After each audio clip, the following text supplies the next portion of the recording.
Selamat pagi, apa kabar anak-anak ibu? Semoga dalam keadaan sehat dan tetap semangat belajar.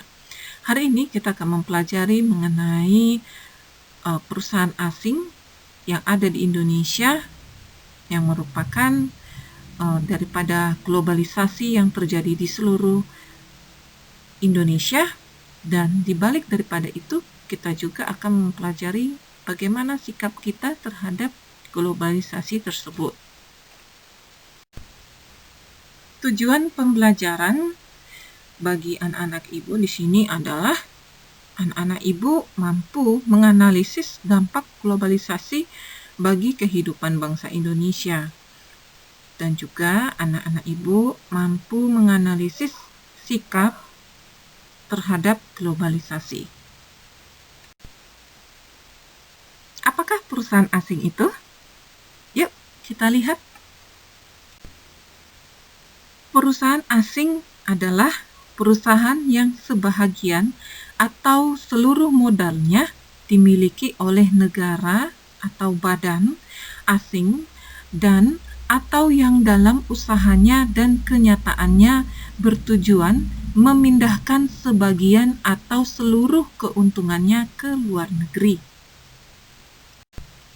Indonesia adalah salah satu negara berkembang dengan pertumbuhan ekonomi yang tinggi.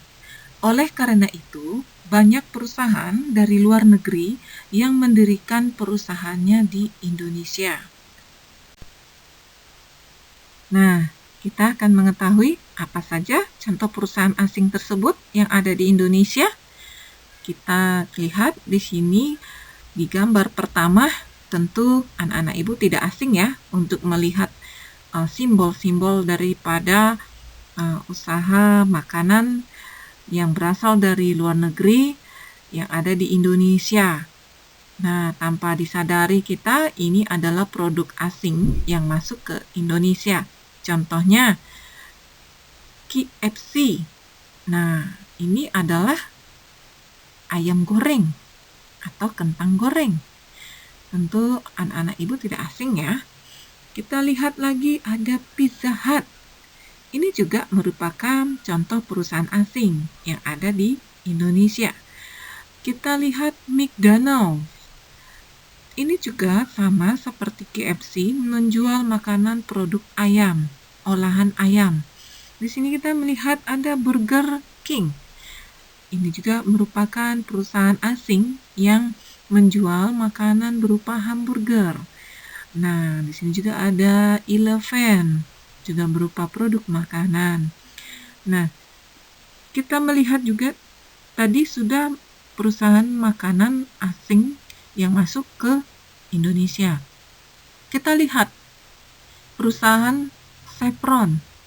Tentu ada di sekeliling kita ya. Di sini perusahaan Chevron adalah kepunyaan luar negeri di mana dia masuk ke Indonesia untuk mengolah ataupun untuk mengambil sumber daya alam Indonesia berupa minyak bumi.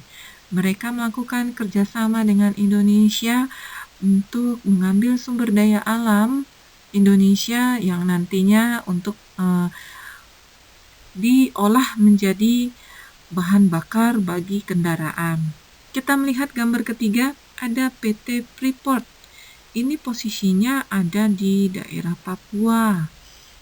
Di Papua ini memiliki sumber daya alam emas. Nah, semua daripada perusahaan asing ini, mereka ada di Indonesia atas persetujuan dengan Indonesia juga, di mana penghasilan yang mereka peroleh sekian persen akan masuk ke Indonesia dan sekian persen lagi masuk ke luar negeri, asalnya perusahaan tersebut. Perusahaan asing yang masuk ke Indonesia tentu membawa berbagai macam teknologi yang mereka miliki untuk mengambil sumber daya alam di Indonesia dengan mudah.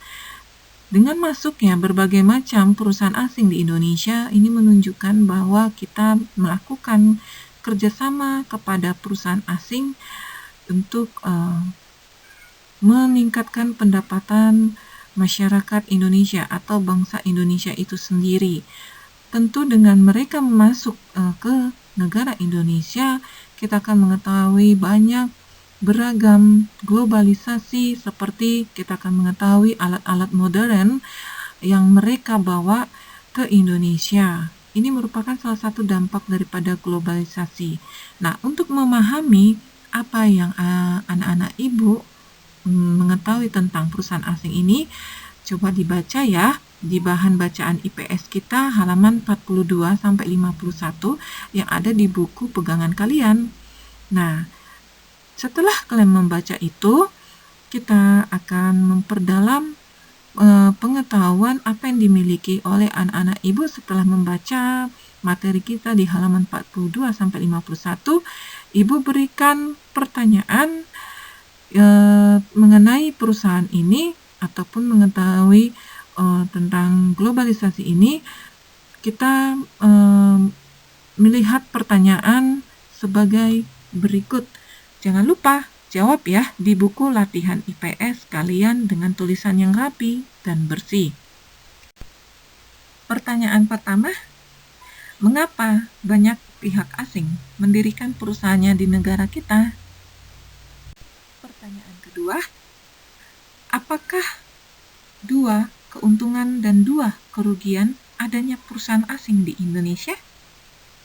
Pertanyaan ketiga, apa sajakah sikap kita terhadap perubahan sosial akibat globalisasi yang ada di masyarakat?